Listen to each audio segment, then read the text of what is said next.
I've been lying to my female friend for many years. Not about money, not about other people, not about anything you'd expect, but about something so fundamental that it's eating me alive from the inside. Something that could destroy our friendship forever if she ever found out. And the worst part? She trusts me completely, which makes this lie feel like I'm betraying the most important person in my life. My name is Ethan, I'm 20 years old, and I've been carrying this secret like a weight on my chest for over 3 years now.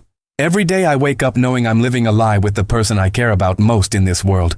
And honestly, I don't know how much longer I can keep this up. Let me take you back to where this all started. It was junior year of high school, and I had just transferred to Oakwood High after my dad got relocated for work. You know that feeling when you're the new kid and everyone already has their established friend groups? That was me.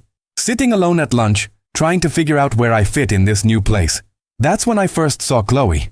She was sitting 2 tables away with a small group of friends, and I remember thinking she was the most beautiful person I'd ever laid eyes on.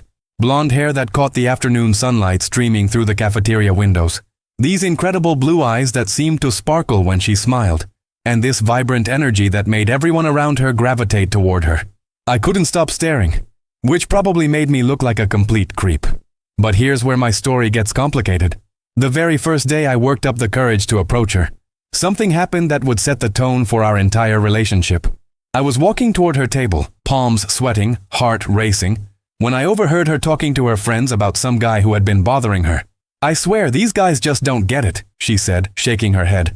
Like I'm gay. I've been out since freshman year. Why do they keep trying?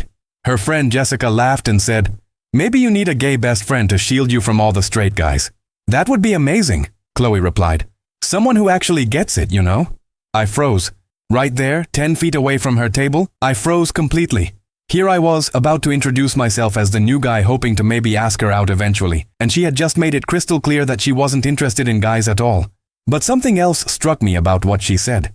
She wanted a friend who understood her, someone she could be comfortable around without any romantic pressure. So I made a decision that would haunt me for years to come. Instead of walking away, I approached her table with a completely different strategy. Hey, sorry to interrupt, I said, trying to sound casual. I'm Ethan, I'm new here. I couldn't help but overhear you talking about needing a gay best friend. Well, you're in luck. The lie came out so smoothly, so naturally, that even I believed it for a moment. Chloe's face lit up immediately. Really? Oh my gosh, that's perfect. I'm Chloe, and these are my friends Jessica and Mia. Just like that, I was in. But I was also trapped in a lie that I never intended to maintain for longer than maybe a few weeks. I thought maybe I'd figure out how to tell her the truth once we became friends. Or maybe I just gradually distanced myself. But that's not what happened at all. What happened was that Chloe and I clicked immediately. Not romantically, obviously, since she thought I was gay, but as friends. Real, genuine friends. We had the same sense of humor. We liked the same movies. We could talk for hours about everything and nothing. Within a month, we were inseparable. And that's when the real torture began. See? The thing about pretending to be gay when you're not, is that people treat you completely differently. Especially women. Especially beautiful women who think they're safe around you. Chloe started doing things that she would never do around a straight guy. She'd change clothes in front of me, thinking nothing of it. She'd cuddle up next to me during movie nights, her head on my shoulder, her hand resting on my chest. She'd walk around in just a towel when I was at her house, asking my opinion on outfits. Which dress looks better? She'd ask, holding up 2 options while wearing nothing but underwear and a bra. And I'd have to stand there, pretending to be completely unaffected, giving her fashion advice like I was actually her gay best friend, when all I could think about was how incredibly attractive she was. The worst part was the trust she placed in me. She'd tell me things she never told her female friends. About her crushes on other girls, about her relationship insecurities, about her body image issues. She'd ask me to zip up her dresses, to help her with her makeup, to sleep in the same bed when she had nightmares after watching scary movies. You're the only guy I completely trust, she told me one night during senior year. We were lying in her bed. She was wearing just an oversized t-shirt and shorts, and she had her arm draped across my chest. Like, I never have to worry about you having ulterior motives or trying to make a move on me. It's so refreshing. I felt like the worst person in the world. But here's the thing, and this is where it gets really complicated. I wasn't just attracted to her physically. I was falling for her as a person too. Her kindness, her sense of humor, the way she cared about people, her passion for art, her dream of becoming a graphic designer. Everything about her made me fall deeper and deeper in love, even though I knew it was completely hopeless. By the time we graduated high school, I was completely and utterly in love with my best friend, who thought I was gay. And the physical attraction? It only got stronger. Every time she hugged me, every time she touched my arm while laughing at one of my jokes, every time she fell asleep on my shoulder during our movie marathons, it was torture. We both ended up going to State University, and I thought maybe college would give me the distance I needed to finally get over her. But instead, we ended up living in the same dorm building, and if anything, we became even closer. College Chloe was somehow even more beautiful than high school Chloe. She grew her hair out longer, started working out more, and developed this incredible confidence that made her absolutely radiant. She also became more comfortable with her sexuality, which meant she started dating other women. Watching the woman you're in love with date other people is hard enough. Watching her date other women while she thinks you're gay and asks for your advice about her relationships? That's a special kind of hell. So there's this girl in my art history class, she told me one evening during our sophomore year. We were in her dorm room and she was lying on her stomach on her bed, wearing just a sports bra and pajama shorts. Her name is Amanda and she's gorgeous, like intimidatingly gorgeous. Tell me about her, I said, sitting in her desk chair, trying to act like a supportive friend instead of a guy who was dying inside. She's got these amazing green eyes and this short pixie cut that looks incredible on her. And she's funny, Ethan. Like, actually funny, not just cute funny. I watched her face light up as she talked about this other woman, and I felt my heart breaking a little more. You should ask her out, I said, because that's what a good gay best friend would say. You think so? What if she's not gay? What if I make it weird? Trust me, I said, hating myself with every word. Any woman would be lucky to date you. And that became the pattern. For 2 years of college, I helped Chloe navigate her dating life. I gave her advice on how to ask women out. I helped her pick outfits for dates. I listened to her gush about her crushes, and I comforted her when relationships didn't work out. Meanwhile, I wasn't dating anyone at all. How could I? I was supposedly gay, but I couldn't bring myself to fake date guys, and I couldn't date women because that would blow my cover. So I just made excuses. I'm focusing on my studies, I'd tell people who asked why I never seemed to date anyone. He's really picky, Chloe would say, jumping to my defense. He'll find the right guy eventually. The irony was killing me. Junior year, Chloe started dating Rebecca, a pre-med student who was smart, funny, and unfortunately really nice. I couldn't even hate her because she genuinely cared about Chloe and treated her well. They dated for 8 months, and during that time, I seriously considered transferring to another school just to get away from the torture of watching them together. But I couldn't leave Chloe. She was my best friend, the most important person in my life, and despite everything, I treasured our friendship, even if it was built on a lie. The relationship with Rebecca ended amicably at the beginning of senior year. They both realized they wanted different things after graduation. Rebecca was going to medical school across the country, and Chloe had landed an internship at a design firm in our college town. I'm kind of relieved, actually, Chloe told me the night after they broke up. We were in my apartment sharing a pint of ice cream and watching rom-coms. She was wearing one of my hoodies that was way too big for her, and she looked absolutely adorable. I mean, I cared about Rebecca, but I never felt that spark, you know? That butterflies in your stomach, can't think about anything else kind of feeling. You'll find it, I said, eating ice cream and dying inside because I felt exactly that way about her every single day. What about you? She asked. Don't you want to find someone? This was always the hardest question. Someday, I said, which wasn't technically a lie. I worry about you sometimes, she said, curling up next to me on the couch. You're such an amazing guy. You're funny, you're kind, you're incredibly handsome. Any guy would be lucky to have you. Hearing the woman I loved tell me how great I was while simultaneously emphasizing that she saw me as completely unavailable was perhaps the cruelest irony of all. Senior year flew by, and suddenly we were graduating. Chloe got offered a full-time position at the design firm where she'd been interning, and I accepted a job at a tech company in the same city. We found an apartment together, separate bedrooms obviously since she thought I was gay, and suddenly we were living together as best friends and roommates. Living with Chloe was everything I dreamed of, and everything I feared it would be. She was completely comfortable around me in ways that she never would have been if she knew the truth. She'd walk around the apartment in just a towel after showers, asking me about my day. She'd wear tiny pajama shorts and tank tops to bed, then crawl into my bed on weekend mornings to drink coffee and watch Netflix. "This is perfect," she said one Sunday morning, curled up next to me in my bed with her coffee mug. "I never have to worry about living with a guy who's going to make things weird or complicated." I smiled and nodded, even though my heart was pounding from having her so close to me, even though I could smell her shampoo and feel the warmth of her body next to mine. But the hardest part wasn't the physical proximity. It was the emotional intimacy. Chloe told me everything, trusted me completely, and treated me like the most important person in her life, which, according to her, I was. "You're my person, Ethan," she told me on my 21st birthday. We were out at dinner, just the two of us, and she had gotten a little emotional after a couple of glasses of wine. Like, "I know we're not romantic, but you're my soulmate, you know? You're the person I want to share everything with, the person I want to travel with, the person I want to grow old with as friends." I should have been happy.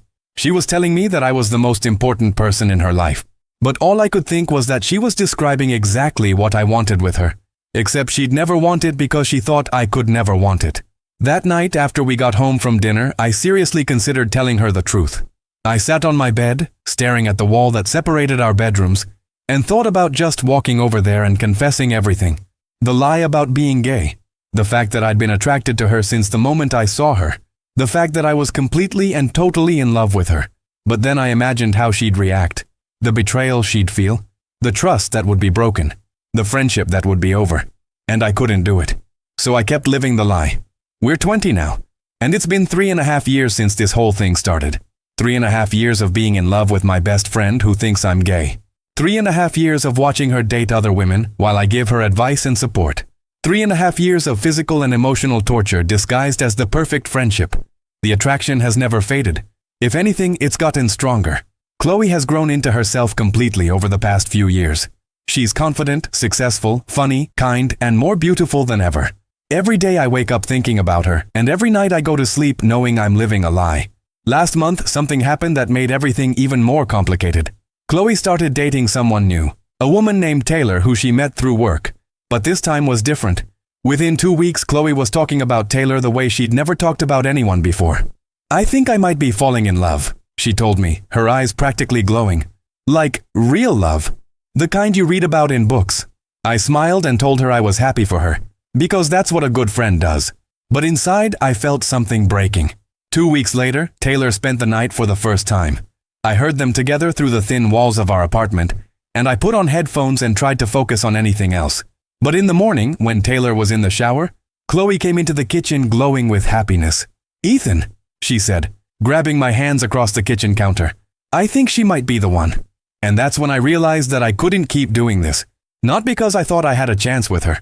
I know she's gay, and I know she'd never be interested in me even if she wasn't. But because watching the person you love fall in love with someone else while pretending to be happy about it is slowly destroying me. I've been thinking about it nonstop for weeks now. Should I tell her the truth? Should I confess that I've been lying about being gay this entire time? Should I tell her that I've been attracted to her since high school, that I'm in love with her, that every moment of our friendship has been tainted by this massive deception? Part of me thinks she deserves to know. She deserves to know that the person she trusts most in the world has been lying to her about something fundamental. She deserves to make an informed decision about our friendship. But another part of me knows that telling her would destroy everything. She'd feel betrayed, violated, disgusted. She'd realize that every moment of physical closeness we've shared, every time she changed in front of me, every time she slept in my bed, every time she trusted me completely, was built on a lie. She'd probably never speak to me again. And maybe that's what I deserve. Maybe I'm a terrible person for maintaining this lie for so long. Maybe I'm some kind of predator for letting her be physically intimate with me in ways she never would have been if she knew the truth. But here's what I keep coming back to. I've never acted on my feelings. Not once. I've never made her uncomfortable. Never crossed a line. Never made her feel unsafe. I've been the best friend I could possibly be, even while dealing with my own internal struggle. I've supported her through breakups, celebrated her successes, and been there for her whenever she needed me. Does the fact that I was attracted to her the whole time negate all of that? I've been losing sleep over this question. I've been researching online, reading forums, trying to figure out if what I've done is unforgivable, or if it's just a complicated situation that got out of hand. Some people say that any deception in a friendship is wrong, that she has a right to know who she's really dealing with. Others say that as long as I never acted inappropriately, my internal feelings are my own business. But I'm starting to realize that this isn't really about what other people think. This is about the fact that I can't keep living this way. I can't keep watching the woman I love build a life with someone else while pretending to be her supportive gay best friend. I can't keep lying to the person I care about most in the world. Last week, Chloe told me that she and Taylor are talking about moving in together. Taylor has been practically living at our apartment anyway, and they want to get a place of their own. "I'm going to miss living with you so much," Chloe said. curled up next to me on the couch during one of our movie nights. But I'm really excited about this next step with Taylor. I told her I was happy for her, and I meant it. I want her to be happy, even if it's not with me, even if it's killing me inside. But her moving out might actually be the opportunity I need to finally deal with this situation. Maybe once we're not living together, once I don't have to see her every day, I can finally start to move on. Maybe I can start dating other people. Start building a life that doesn't revolve around being in love with someone I can never have. The problem is, I don't know if I can move on without telling her the truth first. This secret has been eating at me for years, and I think it's going to continue eating at me until I finally come clean. But I'm terrified of losing her. She's not just the woman I love. She's my best friend, my closest confidant, the person who knows me better than anyone else in the world. Well, except for this one huge thing she doesn't know. I keep thinking about what she said on my birthday. You're my person. What if I tell her the truth and she realizes that her person was never real? What if she realizes that the entire foundation of our friendship was built on a lie? I've been going back and forth on this for weeks. Some days I wake up determined to tell her everything. Other days I convince myself that the kindest thing I can do is just let her be happy with Taylor and try to move on quietly. But then something happened yesterday that made me realize I might not have a choice anymore. We were all hanging out at our apartment. Me, Chloe, and Taylor. Taylor was in the bathroom, and Chloe was curled up next to me on the couch, scrolling through her phone. "Can I ask you something?" she said suddenly. "Of course. Do you ever feel like you're not living your authentic life?" My heart stopped. "What do you mean?" "I don't know," she said, still looking at her phone. "Like, sometimes I feel like there are parts of ourselves that we hide from the people closest to us, even when we don't mean to." I couldn't speak. Did she know? Had she figured it out? "I was just thinking," she continued, "about how lucky we are to have each other, to have someone we can be completely honest with, completely ourselves with. No masks, no pretending." She looked up at me then, and her eyes were so trusting, so full of love and friendship, that I felt like I was going to be sick. "Yeah," I managed to say. "We're really lucky." But as I said it, I realized that everything she was describing, the complete honesty, the lack of masks, the ability to be completely ourselves with each other, was exactly what we didn't have. At least, not from my side. That night, after Taylor went home and Chloe went to bed, I sat in my room and made a decision. I can't keep living like this. I can't keep being the friend she thinks I am when I'm really someone completely different. I can't keep accepting her trust and intimacy under false pretenses. I'm going to tell her the truth. Not because I think it'll change anything between us romantically. I know it won't. She's gay, she's in love with Taylor, and even if she wasn't, the betrayal of my 3-year lie would probably kill any chance of her ever seeing me differently. I'm going to tell her because she deserves to know who she's really been friends with all these years. She deserves to make her own decisions about our friendship based on the truth, not on the lie I've been maintaining. I'm going to tell her because I can't be the person she thinks I am anymore. I can't be her supportive gay best friend who gives her dating advice and helps her navigate her relationships with women. I can't keep pretending that watching her fall in love with other people doesn't destroy me a little more each time. And I'm going to tell her because, despite everything, I still believe in our friendship. I believe that if it's real, if the connection we have is as strong as it feels, then maybe it can survive the truth. Maybe she'll be hurt and angry, but maybe she'll also understand why I did what I did. Maybe she'll forgive me, or maybe she'll never speak to me again. I'm planning to talk to her this weekend. She's been so happy lately with Taylor, and I hate the idea of disrupting that happiness. But I also know that I can't keep living in this limbo, and she can't keep trusting someone who isn't who she thinks he is. I've been rehearsing what I'm going to say. How do you tell your best friend that your entire relationship is built on a fundamental lie? How do you explain that you've been in love with her for years while she thought you were completely unavailable? How do you ask for forgiveness for a betrayal that spans years? "Chloe," I'll say, "I need to tell you something, and it's going to change everything between us. I've been lying to you since the day we met. I'm not gay. I never was. I let you believe I was because I was 17 and stupid, and I thought it would be easier. But it wasn't easier. It's been the hardest thing I've ever done. Because I've been in love with you this entire time. Just thinking about saying those words makes my palms sweat and my heart race. But I know I have to do it. I keep thinking about what my mom used to tell me when I was little and faced with a difficult choice. The right thing to do is usually the hardest thing to do. Telling Chloe the truth is definitely the hardest thing I've ever had to do. Which probably means it's the right thing. I just hope that when it's all over, when the dust settles and she's processed everything I'm going to tell her, there might still be some small piece of our friendship left to salvage. Because losing her completely would be worse than anything I've been through so far. But I also know that I can't keep living this lie. I can't keep being someone I'm not, even if that person is someone she loves as a friend. She deserves to know the real me, and I deserve to live as my authentic self, even if that means losing the most important person in my world. Tomorrow is Friday. This weekend I'm going to tell her everything, and then we'll see what's left of us when all the lies are finally gone. I should have seen this coming. I should have known that living a lie for 3.5 years would eventually catch up with me. But I was 17 when this started, and 17-year-olds don't always make the best decisions. Now I'm 20 and I have to live with the consequences of that 17-year-old's choice. I have to find a way to make things right, even if it destroys everything in the process. She told me I was her person.